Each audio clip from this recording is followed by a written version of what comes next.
ትንሽ ደቂቃዎችን ከጠበቅኩት በኋላ ስልኬን አንስቼ ደወልኩኝ። አይነሳም። ምናልባት ከጓደኞቹ ጋር ወሬ ይዞ ይሆናል አልኩኝና አልጋ ላይ ጋዳም እንዳልኩኝ ሳላስበው እንቅልፍ ወሰደኝ።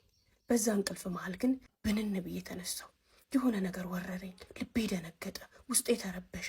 ምን እንደተሰማኝ ምን እንደነካኝ አላውቅም። እንቅልፍ የወሰደኝ ለሰዓታትም አልነበረም፣ ለ30 ደቂቃ ያህል ነው። አልጋይ ላይ ጋደም እንዳልኩኝ እንቅልፍ ወስዶኝ የነበረው። በዛ የእንቅልፍ ሸለብታ ውስጥ ግን የተሰማኝ ስሜት፣ የተሰማኝ ፍርሃት እምገልጸው አይደለም አሁንም ድረስ። ከዛ በጣም ሲጨናንቀኝ ስልኬን አንስቼ አሁንም ስደውልለት ስልኩን አላነሳውም። ሰዓቱን ማስላት ስጀምር ከ2 ሰዓት በላይ ሆኖታል ከወጣ። ፍርሃቴና መረበሼ ፈጽሞ ሊወገድልኝ አልቻለም።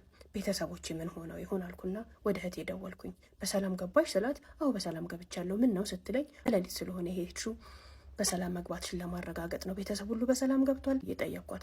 ሁሉም ሰው በሰላም መግባቱንና ምንም ችግር እንደሌለ ነገረችኝ። ፍርሃቴ፣ ጭንቀቴ፣ የልቤ መደንገጥ፣ የልብ ምቴን መቆጣጠር አልቻልኩም። እሺ ብዬ እሷን ስልክ ከዘጋው በኋላ ክላሴ ውስጥ እየተንቆራርጠጥኩኝ ለ3ኛ ጊዜ መልሼ ደወልኩለት። አሁንም አያነሳም። ከሁለት ወጥቼ መፈለግ እንዳለብኝ እየተሰማኝ ባለበት ደቂቃዎች ውስጥ ትንሽ ቆይቶ ደወለልኝ።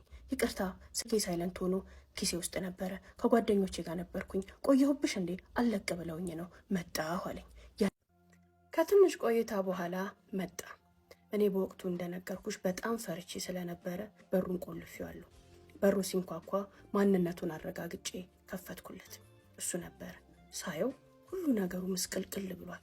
ልብሱ ምስቅልቅል ብሏል። ስሜቱ ምስቅልቅል ብሏል። የፊቱ ከለር ሳይቀር ተቀይሯል።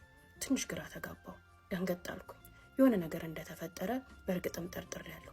ምንም ቢፈጠር ግን በዛሬ ቀን በሰርጉ ዕለት ምሽት ባለቤቴ ቺት ያደርግብኛል፣ ይወሰልትብኛል፣ እኔን መኝታ ቤት አስተኝቶ ሌላ ሴት መኝታ ቤት ሄዶ ይተኛል ብዬ በህልሜም በውኔም አሁንም ወደፊትም ላስብ አልችልም ነበር። አንዳች ነገር እንደተፈጠረ ግን በግልጽ ያስታውቃል። ምንም ነገር አላለኝም። እንደገባ ይቅርታም አልጠየቀ፣ ምንም አላለ። ያ ሁሉ ቆይቶ ያ ሁሉ ተደውሎለት ከመጣ በኋላ ቀጥታ ወደ ሻወር ነበር ሄደው። ቁጭ ብዬ እስኪመጣ መጠበቅ ጀመርኩኝ። በእርግጥም አንድ ነገር ስለተፈጠረ ምን ተፈጥሮ ነው ብዬ ልጠይቀው ፈልጌያለሁኝ። ሻወር ወስዶ እስኪመጣ በትዕግስት ቁጭ ብዬ ከተጠባበቅኩኝ በኋላ መጣ። ሳየው ትንሽ ተረጋግቷል።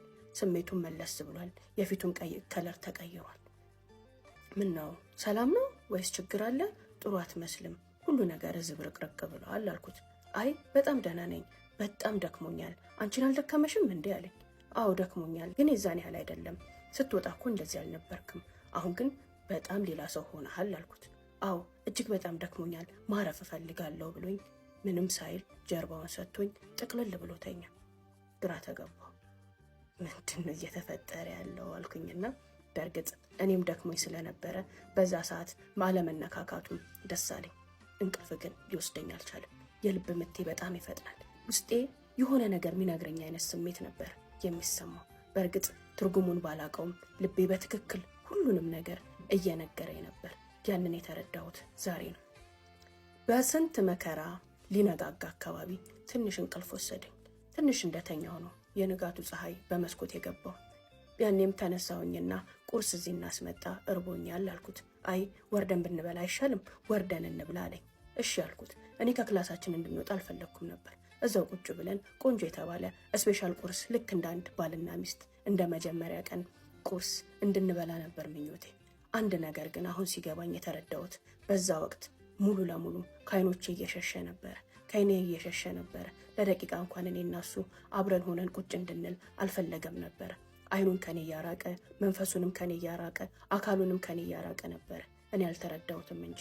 እሺ ብለን ታች ወረድን። ፕሮግራማችን የነበረው ለ5 ቀናት ከአዲስ አበባ ውጪ የጫጉላ ሽርሽር ለማድረግ ነበር። ያን ፕሮግራም እኔ እስከማውቀው እኔና እሱን ብቻ ያካተተ ነበር። ቁርስ ለመብላት በወረድንበት ሰዓት ላይ ግን ጓደኞቹ ጋር መደዋወልና የጫጉላ ሽርሽራችን ላይ እነሱም እንዲገኙ መገባበዝ ጀመረ። ግራ ተጋባሁኝ። ደውሎ ከጨረሰ በኋላ 1-2 ቦታ እንዴ ከኛ ጋር አብሮ የሚሄድ ሰው አለ እንዴ ወደ ክፍለ ሀገር አልኩት። አዎ ምን ነው ችግር አለ? ጓደኞቼን እየጋበዝኳቸው ነው አለኝ። አይ ስናወራ እኮ እኔ እናንተ ብቻ እንድንሄድ ነው እንጂ ሌሎች ሰዎችን እንጨምራለን አላልንም አልኩት።